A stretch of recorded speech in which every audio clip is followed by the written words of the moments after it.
जय हिंद, स्वागत है आपका लाइव टाइम्स में। मैं हूं आपके साथ संजय यादव। मिडिल ईस्ट में तनाव की वजह से वैश्विक संकट का असर अब भारत पर साफ साफ दिखने लगा है। पीएम मोदी ने देशवासियों से पेट्रोल डीजल की खपत कम करने समेत कई ऐसे अपील किए ताकि इस चुनौती से निपटने में मदद मिल सके। लेकिन इसी बीच पेट्रोल डीजल की बढ़ती कीमतों ने लोगों की जेब ढीली करनी शुरू कर दी है। ऐसे में सवाल उठता है कि क्या अब इलेक्ट्रिक वाहन विकल्प के रूप में होगा, और अगर हां तो इसे लेकर सरकार की कितनी तैयारी है और क्या इसकी जमीनी हकीकत इस वक्त है। इसकी पड़ताल लाइव टाइम्स संवाददाता ने ग्राउंड जीरो पर जाकर की है। देखिए कैसे देशवासियों के लिए आज की जरूरत बनती जा रही है। तो देश को ऊर्जा संकट से उबारने के लिए प्रधानमंत्री नरेंद्र मोदी ने लोगों से गाड़ियों का इस्तेमाल कम करने की अपील की और इस पर खुद भी अमल करते दिखे हैं। पीएम मोदी के इस पहल का असर देश पर पड़ने की असर है यानी दिखने लगा है। और इसके अलावा आपको बता दें कि बीजेपी शासित कई राज्यों के मुख्यमंत्री से लेकर हाई कोर्ट और सुप्रीम कोर्ट के जज तक किसी ने अपने काफिले में शामिल गाड़ियों को कम किया तो किसी ने साइकिल की सवारी कर लोगों को संदेश दिया। मगर सवाल यह है कि ऐसी व्यवस्था कब तक। दरअसल सरकार ने इलेक्ट्रॉनिक गाड़ियों को बढ़ावा देकर पॉल्यूशन नियंत्रण के साथ पेट्रोल डीजल का विकल्प ढूंढा और दिल्ली में इसके लिए आधारभूत संरचना पर भी जोर दिया गया। लेकिन इसकी हकीकत आप तक पहुंचाने के लिए हमारे संवाददाता ने ग्राउंड जीरो से पड़ताल की है। देश की राजधानी दिल्ली में ज़रूरतों पर लगा है ताला। जी हां, ज़रूरत आज की तारीख में जहां लगा है ताला, दरअसल ये ईवी स्टेशन है, चार्जिंग स्टेशन, जहां पर इलेक्ट्रॉनिक व्हीकल आप चार्ज करते हैं, इलेक्ट्रिकल व्हीकल आप चार्ज करते हैं और चार्ज करने के लिए जो स्टेशंस बनाए गए हैं उस पर ताला लगा है। एक तरफ आज की तारीख में ये बताया जा रहा है कि फ्यूल का इस्तेमाल कम हो, लोग पेट्रोल डीजल का इस्तेमाल कम करें, तो ऐसे में ज़रूरत इस बात की है कि आप इलेक्ट्रिक व्हीकल का इस्तेमाल करना ज़्यादा शुरू कर दें। और इसके लिए इलेक्ट्रिक वाहन नीति भी दिल्ली सरकार लेकर आ रही है। लेकिन इन सब के बीच सबसे बड़ा सवाल ये है कि जो सिस्टम चल रहा है उस सिस्टम की हालत क्या है। अब आप देखिए, ये जो fast charger for electric vehicles यहाँ लगा हुआ है और ये और कहीं नहीं है, ये दिल्ली का दिल कहे जाने वाले कनॉट प्लेस का इलाका है। और यहाँ की ये हकीकत है कि एक तरफ आप कहते हैं फ्यूल पर डिपेंडेंसी कम हो, यानी पेट्रोल डीजल व्हीकल पर डिपेंडेंसी कम हो, इलेक्ट्रिक व्हीकल्स को बढ़ावा दिया जाना चाहिए। लेकिन जो चार्जिंग स्टेशन चाहिए दिल्ली में, उसकी हकीकत क्या है, इसकी ग्राउंड रिपोर्ट आज हम करने के लिए निकले हैं कि आप अगर इलेक्ट्रिक व्हीकल्स और इलेक्ट्रिक व्हीकल्स नीति को बढ़ावा देने की बात करते हैं तो जो इंफ्रास्ट्रक्चर आप प्रोवाइड कर रहे हैं उसमें कहाँ तक आप सफल हो पाए हैं। और ये तस्वीरें बताती हैं कि दिल्ली में कहने को तो इंफ्रास्ट्रक्चर हैं, पर इंफ्रास्ट्रक्चर पर लगा हुआ ताला ये बताता है कि नीतियों को बनाने में और नीतियों को ज़मीन पर उतारने के बीच कितनी बड़ी खाई है। तो दिल्ली में इलेक्ट्रिक व्हीकल के चार्जिंग पॉइंट एक गंभीर समस्या है। दिल्ली में अभी 8,998 ईवी चार्जिंग पॉइंट हैं, जबकि आवश्यकता 36,177 की है। ऐसे में ये ज़रूरतें 27,179 यानी कि 302% कम हैं। दिल्ली सरकार को पता है कि ज़रूरत के हिसाब से टारगेट तक पहुंचने में वक्त लगेगा, लिहाजा इस साल के आखिर तक चार्जिंग पॉइंट की कुल संख्या बढ़कर 16,070 करने का टारगेट रखा गया है। लेकिन सवाल है कि जो व्यवस्था अब तक बनाई गई थी उसकी ऐसी हालत क्यों है। आप अगर राजधानी दिल्ली में हैं और इलेक्ट्रिक वाहन खरीद रहे हैं और अगर आप चार्ज करके नहीं निकल पा रहे घर से, तो आपको इसी तरीके के चार्जिंग पॉइंट मिलेंगे, यानी इस तरीके के, यानी बंद पड़े चार्जिंग पॉइंट, केबल खत्म है। और ये तमाम चार्जिंग पॉइंट्स बनाए गए हैं, कहीं 4 व्हीलर के लिए, कहीं 2 व्हीलर के लिए। बताया गया राजधानी में 36,000 से ज़्यादा चार्जिंग पॉइंट की ज़रूरत है और आज की तारीख में 8,998 चार्जिंग पॉइंट बनाए भी गए हैं। लेकिन उनकी दशा क्या है, वो कितने वर्किंग है, उसकी तस्वीर आपको हम दिखा रहे हैं। ये जो चार्जिंग पॉइंट है ये भी एक हमें देखने को मिला बिल्कुल प्राइम एरिया में, और इसकी स्थिति आप देख लीजिए क्या है। Energy efficiency services limited, energy efficiency की बात हो रही है। इलेक्ट्रीफाई यानी इलेक्ट्रीफाई करने के लिए next generation solution for EVs. लेकिन नेक्स्ट जनरेशन सॉल्यूशन का हाल क्या है आप देख लीजिए। व्यवस्था बनाई गई मगर व्यवस्था मेंटेन नहीं की गई है। और बताया गया कि 8,998 चार्जिंग पॉइंट अगर दिल्ली में हैं भी तो वो भी आज की तारीख में नाकाफ़ी हैं। 300% ज़्यादा इंफ्रास्ट्रक्चर की ज़रूरत है।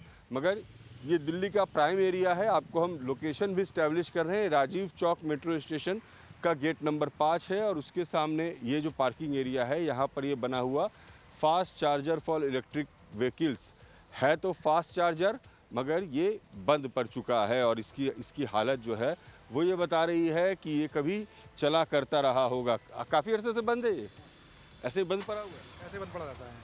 तो फिर जिनकी इलेक्ट्रिक व्हीकल है वो कैसे चार्ज करते होंगे? ज़्यादातर बंद ही रहती है। बहुत लोग पर आगे परेशान रहते हैं यहाँ पे। हाँ। आगे देख के फिर चेक चले जाते हैं। चले जाते हैं। काफ़ी ब्लॉकों में कटे पड़े हैं। जो आते हैं ना, वो जो स्मैकी होते हैं वो काट के ले जाते हैं। ये मेंटेन नहीं हो पा रहे हैं। ये मेंटेन नहीं हो पा रहे हैं। इलेक्ट्रिक व्हीकल खरीदने से फिर फ़ायदा, लोग को चार्जिंग के लिए घूमना पड़ता होगा। बहुत घूमते हैं हमारे पास। मैं पार्किंग काम करता हूँ, हमारे पास बहुत लोग आते हैं। मैंने भैया ये कटा पड़ा है, बहुत लोग परेशान होकर चले जाते हैं यहाँ पे से। चले जाते हैं। तो ये एक परेशानी है, इन प्राइम एरिया में चार्जिंग पॉइंट्स कम है, है काफ़ी ब्लॉकों में है, मगर सब जगह कटे पड़े हैं। उनको मेंटेन करना चाहिए। मेंटेन नहीं हो पा रहा है इनका। मेंटेन नहीं हो पा अगर मेंटेन करेंगे फिर स्मैकी उन्होंने फिर काट देंगे। अच्छा, तो इसके लिए सिक्योर सिस्टम बनाना पड़ेगा। इसके लिए सिक्योरिटी सिस्टम बनाना पड़ेगा और इनके लिए अलग से गार्ड बैठाना पड़ेगा ताकि उनकी सेफ्टी कर सके। सेफ्टी कर हाँ। तो अभी इलेक्ट्रिक व्हीकल खरीद के अगर आप घूम रहे हैं तो ये मतलब कहाँ चार्ज कर पाएंगे? दिल्ली में इसका कोई भरोसा नहीं है। कोई भरोसा नहीं है। जहाँ उम्मीद होती है वहाँ भी वहीं देखा वहीं कटा पड़ा। मेरे लोधड़ में कमी है, कई जगह कटे पड़े हैं, हर जगह कटे पड़े हैं कि उनके लिए एक सिक्योरिटी एक गार्ड बैठाना चाहिए ताकि कोई स्मैकी ने रात को काट के जा नहीं सके। ये है। सिक्योर्ड नहीं है। क्या Secured। नाम है आपका? सत्यप्रकाश। सत्यप्रकाश जी, पार्किंग का इलाका देखते हैं और कह रहे हैं कि ये अरसे से कटा पड़ा है और ये ऐसी स्थिति एक नहीं है। ये तो चावल का एक दाना है। अगर हांडी के अंदर आप जाएंगे तो न जाने कितने ऐसे चार्जिंग स्टेशन हैं जो आज की तारीख में बंद हैं। लोग आते हैं, परेशान हो जाते हैं, घर से निकले हैं, व्हीकल चार्ज करना है और जब वो इस तरह के चार्जिंग पॉइंट पर आते हैं तो फुल प्रूफ सिस्टम नहीं है। कह रहे हैं केबल की चोरी हो जाती है। यहाँ पर सिक्योरिटी सिस्टम होनी चाहिए। आप इसको सिक्योर्ड नहीं रख रहे हैं। आप इस तरीके से ओपन एक चार्जिंग सिस्टम आपने बना तो दिया है, काउंट बढ़ा तो दिया है, मगर हकीकत क्या है वो आपके सामने है। तो ईवी चार्जिंग की समस्या एनसीआर में भी है। गुड़गांव और फरीदाबाद में कोई पब्लिक ईवी चार्जिंग पॉइंट नहीं है, जबकि जरूरत 20 से 26 चार्जिंग स्टेशन की है। नोएडा में 150 के मुकाबले 69 चार्जिंग पॉइंट हैं, जबकि ग्रेटर नोएडा में सिर्फ 3 है, जबकि ग्रेटर नोएडा में 13 चार्जिंग पॉइंट होने चाहिए। गाजियाबाद में 450 के मुकाबले 126 पब्लिक चार्जिंग पॉइंट हैं, जिनमें 324 पॉइंट का गैप हो जाता है। और बताया जा रहा है कि दिल्ली और एनसीआर के शहरों का टारगेट इस साल के आखिर तक 7300 से अधिक चार्जिंग पॉइंट जोड़ना है। इनमें अधिकतर दिल्ली में होंगे। जानकार बताते हैं कि कैसे पेट्रोल और डीजल के विकल्प के रूप में ईवी सड़क पर उतर तो गई है, लेकिन चुनौती की भरमार है हर तरफ। तो अभी कस्टमर जितने भी हमारे मतलब मान के चलिए डिमांड जो ईवी की आ रही है, अभी कस्टमर उसे सेकेंडरी ऑप्शन में लेके चल रहे हैं। प्राइमरी ऑप्शन इसलिए अभी प्रेफर नहीं कर रहे हैं कि इंफ्रास्ट्रक्चर अभी उस तरीके का नहीं बना है। जैसे चार्जिंग पोर्ट्स हो गए, हमारे जो चार्जिंग स्टेशन बन रहे हैं वो लिमिटेड्स हैं अभी। तो उनको उनका मेन कंसर्न ये आ रहा है कि अगर वो प्राइमरी व्हीकल लेते हैं ईवी को, तो अपनी फैमिली के साथ जैसे कहीं ट्रिप्स वगैरह पे जाते हैं तो हाईवेज़ वगैरह पे अगर बैटरी कहीं डाउन हो जाए तो वहाँ पे चार्जिंग पोर्ट ना मिले उनको, तो ये कंसर्न उनको मेन आ रहा है, जो जब सॉल्व होगा जब उस तरीके का इंफ्रास्ट्रक्चर मिलेगा लोगों को। तो मेन वही है कि इंफ्रास्ट्रक्चर जैसे बेटर जिस तरीके से होता रहेगा तो ईवी की डिमांड उसके अकॉर्डिंग और प्रेफर होती रहेगी। लेकिन अभी अगर मान के चले आज के टाइम पे ईवी प्रेफर कर रहे हैं कस्टमर्स, जिनको मतलब नॉलेज है इस चीज़ की, सारी चीज़ों की, वो प्रमोट कर रहे हैं ईवी। तो धीरे धीरे बढ़ेगा, ईवी की सेल्स बढ़ ही रही।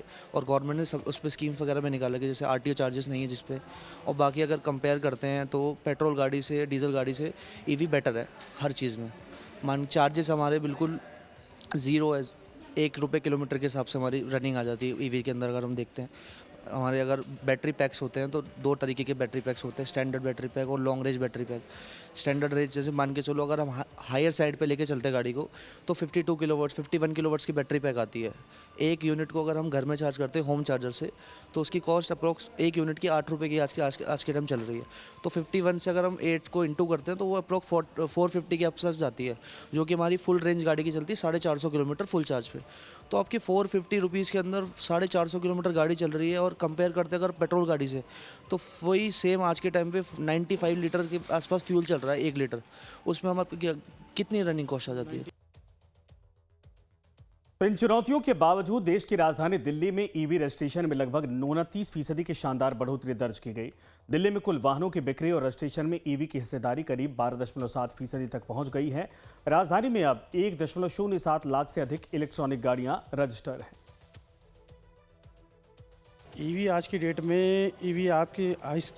में सेकेंडरी व्हीकल यूज़ हो रहा है बट आने वाले टाइम में ये फ्यूचर है, इसको प्राइमरी व्हीकल में यूज़ किया जाएगा। जैसे कि आप आज की डेट में चलते हैं तो इस पर सबसे मेन चीज़ इस पर टैक्स वेवियर्स है आपको। जैसे अगर आरटीओ बेनिफिट्स मिलते हैं, प्लस इसमें आपको इंजन कंबशन नॉइस नहीं आती है, प्लस इसमें आपको इंजन नॉइज़ नहीं आएगी, आपको कैबिन में आपको काफ़ी बेटर वो मिलता है इसके अंदर।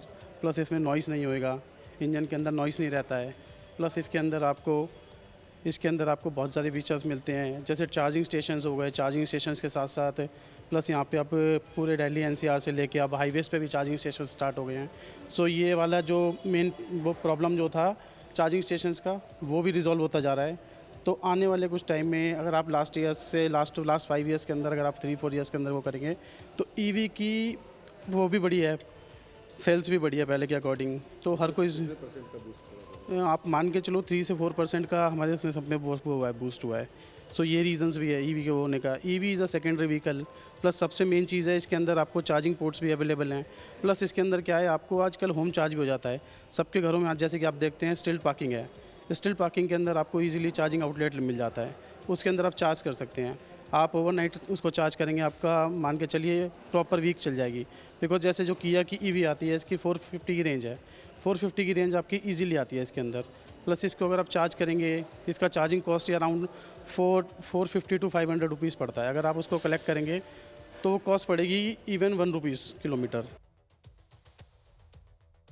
तो दरअसल ईवी चार्जिंग स्टेशन बनाने के साथ एक जुड़ा हुआ चार्जिंग इकोसिस्टम बनाना होगा। इसके लिए चार्जिंग नेटवर्क को तुरंत बढ़ाना, खास चार्जिंग हब और बैटरी बढ़ाने की सही सुविधाएं चाहिए। अधिकतर ईवी चार्जिंग पॉइंट तब लगाए गए थे जब इलेक्ट्रिफिकेशन शुरू हुआ था और इसके लिए ऐसी जगह तलाशी गई थी जो आसानी से उपलब्ध थी। अब ज़रूरत के हिसाब से चार्जिंग पॉइंट जोड़ने होंगे, साथ ही उसकी सुरक्षा पर भी ख्याल रखने की आवश्यकता होगी। भारत का पहला पब्लिक चार्जिंग प्लाजा। जी हाँ, ये भारत का पहला public electric vehicle charging plaza है और ये उसका शिलापट है जिसका उद्घाटन 2020 में किया गया था। जो शिलापट के आसपास आपको स्थिति जो इसकी दिख रही है, कमोबेश यही स्थिति अब इस प्लाजा की भी है, क्योंकि इसके ठीक बगल में जो ये चार्जिंग स्टेशन है ये बंद पड़ा हुआ है। इसके ठीक बगल में दूसरा चार्जिंग स्टेशन है, ये भी बंद पड़ा हुआ है। और देखिए स्थिति क्या हो गई है इसकी। ये बिल्कुल उस प्लाजा की आपको स्थिति दिखा रहे हैं जो सरकार ने बहुत ही तैयारी के साथ तैयार किया था। बाकायदा यहाँ पर इलेक्ट्रिक यूनिट्स लगे हुए हैं। ये एक यूनिट जो है वो चल रहा है जहाँ पर इन भाई साहब ने अपनी गाड़ी लगा रखी है। कितनी देर से लगा रखी है? 1 घंटे से ऊपर हो गया। ये खराब है? हाँ, उधर खराब है, सारे एक ही चल रहा है बस, इसमें एक ही चलता है जी। तो कितनी परेशानी होती है? आप तो इलेक्ट्रिक व्हीकल आपने रखी हुई है, इसको चार्ज करना कितना मुश्किल होता है? हाँ, दिक्कत आती है बहुत। दिल्ली में हर जगह नहीं हो पाता है क्या? हाँ, कहीं ख़राब हैं, जहाँ चल रहे हैं वहाँ लाइन लगानी पड़ती है। पहले जो गाड़ी हो रही है उसका वेट करो, फिर वो दिक्कत आती है। तो बहुत सारे खराब हो गए। हाँ, ख़राब है, आधे चल रहे हैं आधे ख़राब है। वायर काट के कोई ले जाता है, इसलिए ये ख़राब हो जाते हैं। सिक्योरिटी नहीं रहती है तो। हाँ जी जी जी। आधे चल रहे हैं और आधे खराब है। देखिए यही स्थिति है। ये जो प्लाजा है ना, ये एग्जाम्पल है। मेरे भाई, क्या नाम है आपका? मेरा जितेंद्र सिंह। देखिए जितेंद्र ने जैसा बताया कि आधे चलते हैं आधे खराब हैं। ये सिर्फ इस प्लाजा की स्थिति नहीं है, यहाँ जैसे एक ये चल रहे हैं और बाकी ये खराब पड़े हुए हैं। यही स्थिति इस वक्त दिल्ली की है। जो चार्जिंग स्टेशंस हैं वो आधे तो चल रहे हैं और आधे खराब हैं।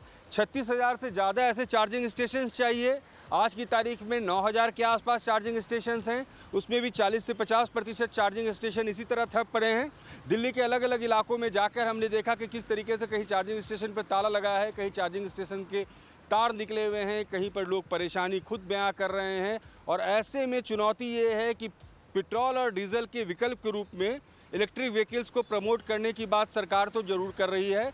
सरकार ने इसके लिए एक आधारभूत संरचना बनाने की शुरुआत भी की, इसके लिए नीति भी बन रही है, लेकिन ये व्यवस्था कैसे कायम रहे, कैसे बढ़ती रहे, ये सरकार के लिए सबसे बड़ी चुनौती है। क्योंकि अगर ऐसी दुर्गति होती रहेगी, इलेक्ट्रिक व्हीकल की बढ़ोतरी कैसे हो पाएगी? आप कब तक ऐसे मेक शिफ्ट अरेंजमेंट पेट्रोल और डीजल के लिए करते रहेंगे? मेट्रो मंडे कर नो व्हीकल डे करके किसी परमानेंट सॉल्यूशन के लिए अगर कोई परमानेंट पॉलिसी बनानी है तो उसके लिए पुख्ता पॉलिसी होनी चाहिए। कब तक ऐसे फ्यूलिंग स्टेशंस, वो भी देश की राजधानी दिल्ली में, बर्बाद नज़र आते रहेंगे? और कैसे इलेक्ट्रिक व्हीकल का सपना पूरा होगा जिससे पॉल्यूशन भी कम और साथ में फ्यूल यानी पेट्रोल और डीजल की खपत भी कम? वीडियो जर्नलिस्ट अभिजीत के साथ रजनीश सिन्हा, लाइफ टाइम्स दिल्ली।